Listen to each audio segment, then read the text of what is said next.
Hi hello welcome to Jana the vlogger. ரொம்ப thanks நீங்கள் எல்லோரும் எனக்கு சப்போர்ட் பண்ணதுக்கு. எபிசோடு வந்து நான் டோனட் பண்ண போகிறேன். இந்த டோனட் வந்து நாங்கள் நெய்பர்ஸோட பர்த்டே பார்ட்டி, அப்புறம் வந்து இங்கே கெட் டுகெதர், இதுக்கெலாம் நாங்கள் ஒரு 100 டோனட்ஸ் அந்த மாதிரி பண்ணியிருக்கோம். அது வந்து என்னோடய மதர்-இன்-லாவோட ரெசிபி. இது அவங்கள்ட்டேருந்து தான் நான் கற்றுக்கிட்டேன். அது எப்படி செய்யலான்னு பார்க்கலாம். இந்த டோனட் செய்யறதுக்கு 3 ஸ்டேஜஸ் இருக்குது. ஃபஸ்ட்டு வந்து டோ ப்ரிப்பேர் பண்ணி வைக்கணும். அது வந்து 3 ஹவர்ஸ்க்கு முன்னாடி ப்ரிப்பேர் பண்ணி வச்சிட்டிங்கன்னா அந்த மாவு நல்லா ரைஸ் ஆகி வரும். அதுக்கப்புறம் அந்த டோனட் கட்டர் வச்சோ இல்லை நம்ம ஏதாவது கட்டர் வச்சு அது கரெக்டாக அந்த ஷேப்பில் நம்ம ரைஸ் பண்ணி எடுத்துக்கணும். அடுத்த ஸ்டேஜ் வந்து பார்த்திங்கன்னா அது வந்து ஃப்ரை பண்ணி எடுத்துக்கணும். சாக்லேட் ப்ரிப்பேர் பண்ணணும். தென் அதோட டெக்கரேஷன் பார்ட். அந்த டெக்கரேஷன் இப்போ என்கிட்ட என்ன இருக்கோ அதை வச்சு நான் பண்ணியிருக்கேன். இதுக்கு முன்னாடி பண்ணும் போதெல்லாம் வந்து நான் அதுக்காக அந்த டெக்கரேஷன் ஐட்டம்ஸ்லாம் வாங்கி பண்ணியிருக்கேன். பட் இப்போ நான் வந்து ஈஸியாக கிடைக்கிற ஜெம்ஸ் வச்சு பண்ணியிருக்கேன். அது எப்படி செஞ்சுருக்கேன்னு பாருங்கள்.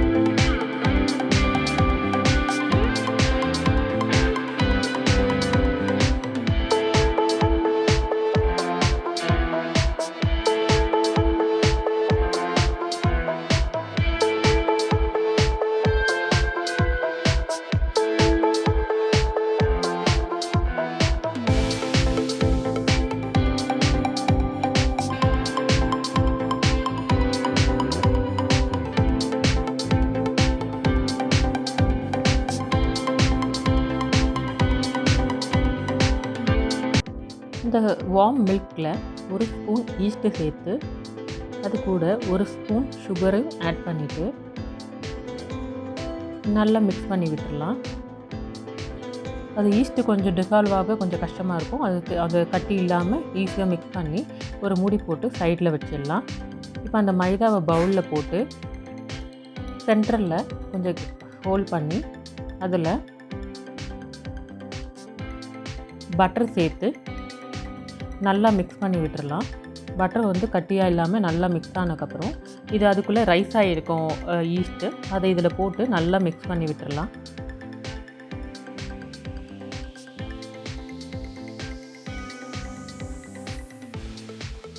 நல்லா மிக்ஸ் பண்ணிவிட்டு இது சப்பாத்தி மாவுக்கும் பரோட்டாக்கும் நடுவில் நம்ம மிக்ஸ் பண்ணணும். ஸோ இதுக்கு தேவைப்பட்டால் நம்ம வார்ம் வாட்டர் ஸ்ப்ரிங்கிள் பண்ணிவிட்டு மிக்ஸ் பண்ணிக்கலாம். இது நல்லா சப்பாத்தி மாவு மாதிரி அதை ஃபோல்ட் பண்ணி நம்ம வந்து பிசைஞ்சு எடுக்கணும். நல்லா ஸ்மூத் டோவாக ஆகிற வரைக்கும் நம்ம பிசைஞ்சிட்டே இருக்கலாம்.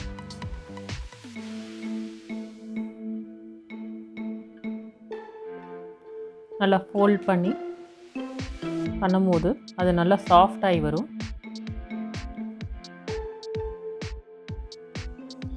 ஆக்சுவலாக இந்த மாவு வந்து நான் 1 கப் போட்டு பண்ணியிருக்கேன். நான் அந்த பர்த்டே பார்ட்டிக்கு செய்கிறேன்னு சொன்னது வந்து நான் 2 கப் போட்டு பண்ணது. அது வந்து நான் ஏர்லி மார்னிங் அது 3 o'clock எழுந்திரிச்சு அந்த மாவு மிக்ஸ் பண்ணி வச்சேன். ஏன்னா 6 o'clock நான் அது ரெடி பண்ணணுன்றதுக்காக. அப்போ என்னால் ஷூட் பண்ண முடியல மாவு ப்ரிப்பரேஷனு. இப்போ உங்களுக்காக நான் வந்து 1 கப்புக்கு மட்டும் நான் ப்ரிப்பேர் பண்ணி காமிச்சிருக்கேன். அதை நான் அதை செய்கிற மெத்தட் வந்து 2 கப்ஸ் எடுக்கிற அந்த இது தான் நான் ப்ரிப்பேர் பண்ணியிருக்கேன். இது தனியாக ஷூட் பண்ணது இது. இப்போ அது மேலே எண்ணெயை தடவி பாத்திரத்துக்கு கீழேயும் எண்ணெயை தடவி அது மேலே நம்ம ஒரு வெட் கிளாத்தை போட்டு வைக்கணும்.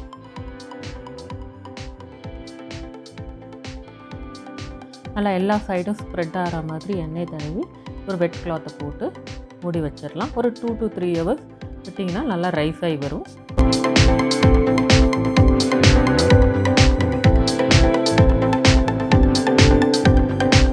3 hours கழித்து எடுத்து பார்க்கும்போது அது நல்லா வந்து ரைஸ் ஆகி நல்லா ஃப்ளஃபியாக வந்திருக்கும்.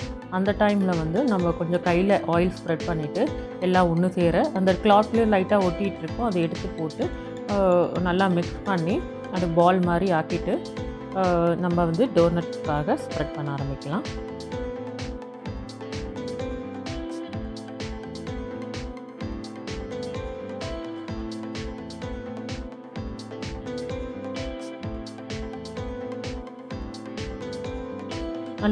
நல்லா சாஃப்டாக ரொம்ப ஸ்மூத்தாக இருக்கும் இந்த மாவு. இதை வந்து நம்ம டோனட்காக பரட்டிக்கலாம்.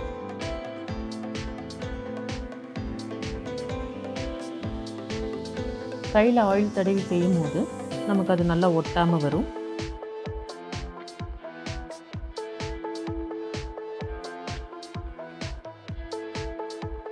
இதை நம்ம வந்து மேல் பக்கமாக ஃபோல்ட் பண்ணி எடுக்கும்போது அந்த ஓரத்துலலாம் நல்லா ஷேப்பாக வரும்போது சப்பாத்தி மாவு மாதிரி பெரட்டுறதுக்கு ஷேப்பாக ஈஸியாக வரும்.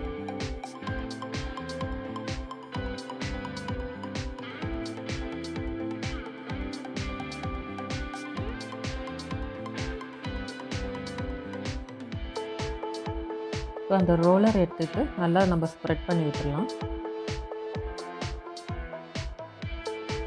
தேவைப்பட்டால் மைதாவை நம்ம கொஞ்சமாக போட்டு ஸ்ப்ரெட் பண்ணிடலாம்.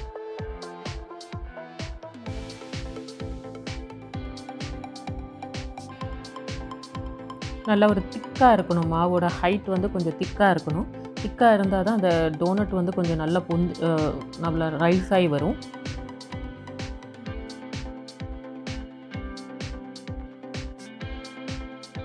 இது வந்து டோனட் கட்டர். நான் இது ரெகுலராக யூஸ்வலாக ஒரு 100 டோனட்ஸ்லாம் பண்ணும்போது எனக்கு ஈஸியாக கட் பண்ணணுன்றதுக்காக நான் இதை வாங்கி வச்சுருக்கேன். நீங்கள் ஒரு பெரிய கேப், ஒரு சின்ன கேப் அந்த மாதிரி ஏதாவது ஒரு பாட்டில் மூடி அந்த மாதிரி ஏதாவது எடுத்துகிட்டு நீங்கள் கட் பண்ணிக்கலாம். இதில் எனக்கு கட் பண்ணும்போது நான் ஈஸியாக பண்ண முடியும். அதுக்காக நான் இதை யூஸ் பண்ணுறேன். இதில் கொஞ்சம் கீயோ எண்ணெயோ தடவி நம்ம கட் பண்ணும்போது அது கரெக்டாக ஒட்டாமல் ஷார்ப்பாக கட் ஆகும்.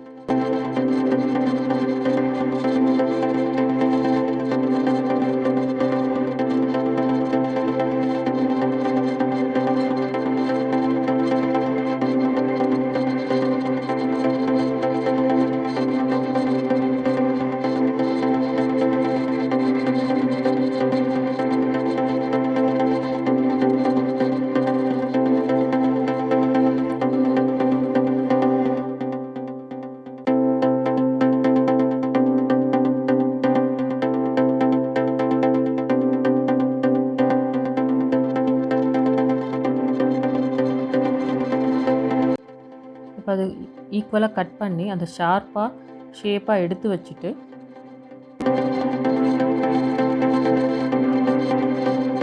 இன்னொரு மீதம் இல்லை மாவெல்லாம் எடுத்துடலாம்.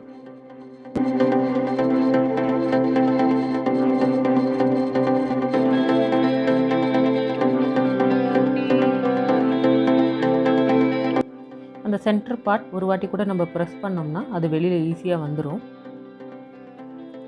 இது கட் பண்ணி எடுத்து வைக்கும்போது நம்ம சைடில் கொஞ்சம் மைதா மாவு போட்டுட்டு தனியாக எடுத்து வச்சுட்டு மேலே கொஞ்சம் நெய்யை தடவி எல்லா சைடும் மேலே இருக்கிற பாகம்லாம் மேலே தெரிகிற மாதிரி இருக்கிற பாகம்லாம் நெய்யை தடவி திருப்பியும் வெட் கிளாத் போட்டு மூடி வச்சிடலாம். இப்போ நம்ம ஆயிலில் ஃப்ரை பண்ணுறதுக்கு முன்னாடி இது வெட் கிளாத் போட்டு க்ளோஸ் பண்ணிடலாம். இது ட்ரை ஆகக்கூடாது. ட்ரை ஆனால் டோனட் நல்லா ரைஸ் ஆகி வராது. இப்போ எண்ணெய் சூடாக இருக்குது. இப்போ டோனட் ஒன்று ஒன்றா போட்டு நம்ம பொரிக்கலாம்.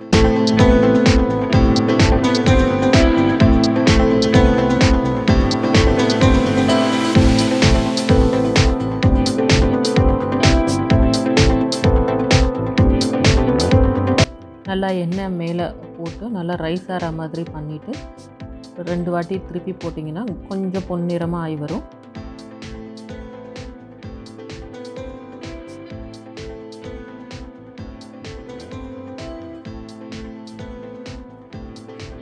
மீடியம் ஃப்ளேம்லேயே வச்சு பண்ணும்போது உள்ளே நல்லா வெந்து நல்லா ரைஸ் ஆகும். இது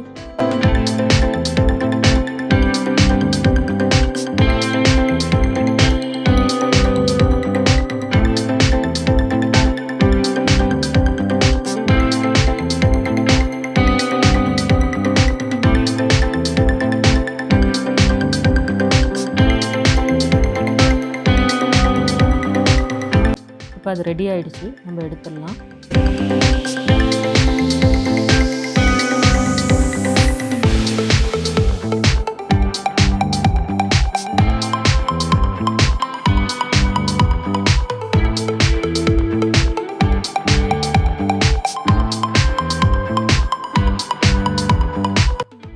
இப்போது டோனட் ரெடி ஆகிடுச்சு. நம்ம அடுத்து இதுக்கு தேவையான சாக்லேட் எப்படி ரெடி பண்ணலான்னு பார்க்கலாம்.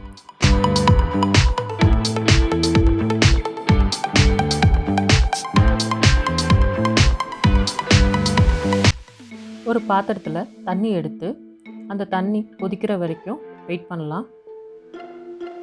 அதுக்கு மேலே இன்னொரு பாத்திரம் வச்சு அதில் நம்ம எடுத்த சாக்லேட்டை அதில் போட்டுடலாம்.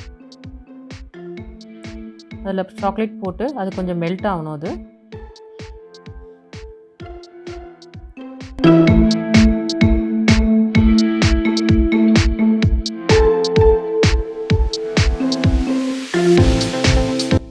லைட்டாக மெல்ட் ஆரம்பிக்கும் போது நம்ம ஒரு ஸ்பூன் மில்க் சேர்த்துக்கலாம்.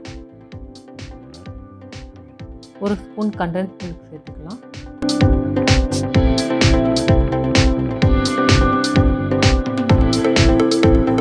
நல்லா மிக்ஸ் பண்ணும்போது நல்லா க்ரீமியாக வரும்.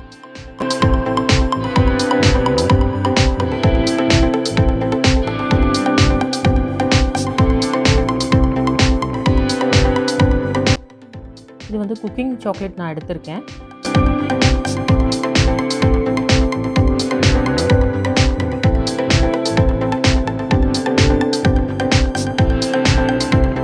இது கூட நம்ம ஒரு ஸ்பூன் சுகர் பவுடர் ஆட் பண்ணிக்கலாம்.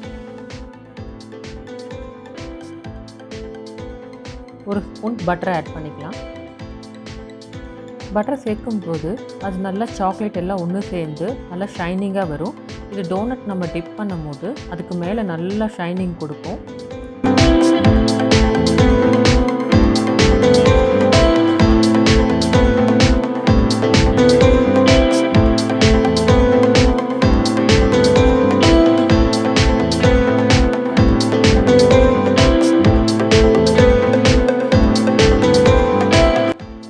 இப்போது சாக்லேட் ரெடி ஆயிடுச்சு.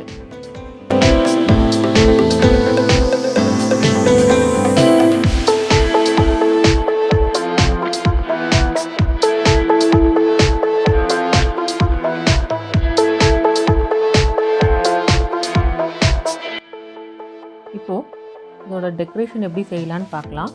என்கிட்ட இருந்த ஜெம்ஸ் வச்சு நான் இதை செய்ய போகிறேன். ஜெம்ஸை நம்ம வந்து ஒரு 1-2 அதை உடச்சிட்டோம் அப்படின்னா நல்லாயிருக்கும் அது மேலே போடுறதுக்கு. ஜெம்ஸ் கொஞ்சம் மேலே வந்து சுகர் பவுடரை நல்லா நம்ம தூவி விடும்போது அது நல்ல டிசைனாக இருக்கும். சாக்லேட்டில் டிப் பண்ணி ஒரு 2 to 3 செகண்ட்ஸில் அது செட்டில் ஆகிடும். அது நம்ம செட்டில் கீழெல்லாம் ஓரத்துலலாம் ஆகும். அதனால் நீங்கள் சர்விங் பிளேட்டில் வைக்காமல் ஒரு அடிஷ்னல் பிளேட்டில் வச்சுட்டு அப்புறம் நம்ம இதை டெக்கரேஷன் முடிஞ்சக்கப்புறம் நம்ம வேறு பிளேட்டில் மாற்றிக்கலாம். அது அந்த சாக்லேட்டோட சூடு ஆறுறதுக்குள்ளே நம்ம மேலே அந்த டெக்கரேஷன் பண்ணிட்டோன்னா டக்குன்னு அது ஒட்டிடும். கொஞ்சம் ஆறுனா கூட அது மேலே நிற்காது, கீழே விழுந்து. இப்போ சுகர் பவுடர் போட்டது இது வந்து நம்ம ஒரு ஜல்லடையில் போட்டு நம்ம சளிச்சு விட்டோம்னா மேலே நல்லா வந்து சுகர் பவுடர் நிற்கும். Donut ready. இது என்கிட்ட இருக்கிற ஜெம்ஸை வச்சு செஞ்சுருக்கேன்.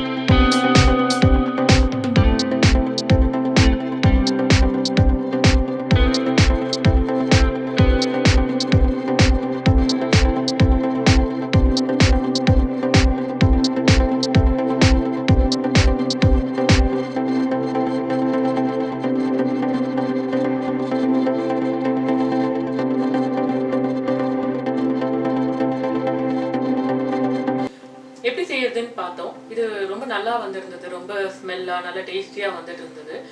இது எதனாலன்னா பக்கத்து வீட்டில் ஒரு குழந்தை இருக்கா, பேர் ஷிரின்னு. அவளோட பர்த்டேக்காக நான் இதை செஞ்சேன். அவளுக்கு ரொம்ப பிடிச்ச டிஷ் இது. அவளுக்காக நான் இதை செஞ்சேன். இது வந்து நிறைய வெரைட்டிஸில் செய்யலாம். இப்போ கொரோனா டைம்ன்றதுனால எனக்கு அந்த ஷாப் போய் வாங்க முடியல. ஈஸி அவைலபிள்ன்றதுனால நான் ஜெம்ஸ் வச்சு செஞ்சேன். ஏற்கனவே பண்ண டோனட்டோட ஃபோட்டோஸ் நான் இதில் அட்டாச் பண்ணுறேன். இது உங்களுக்கு எல்லாருக்கும் பிடிச்சிருக்கும்னு நினைக்கிறேன். சப்போர்ட் பண்ணுறதுக்கு ரொம்ப தேங்க்ஸ். ஹோப் உங்கள் எல்லாருக்கும் ரொம்ப பிடிக்கும்னு நினைக்கிறேன். தேங்க்ஸ் ஃபார் வாட்சிங். லைக் பண்ணுங்கள், சப்ஸ்கிரைப் பண்ணுங்கள்.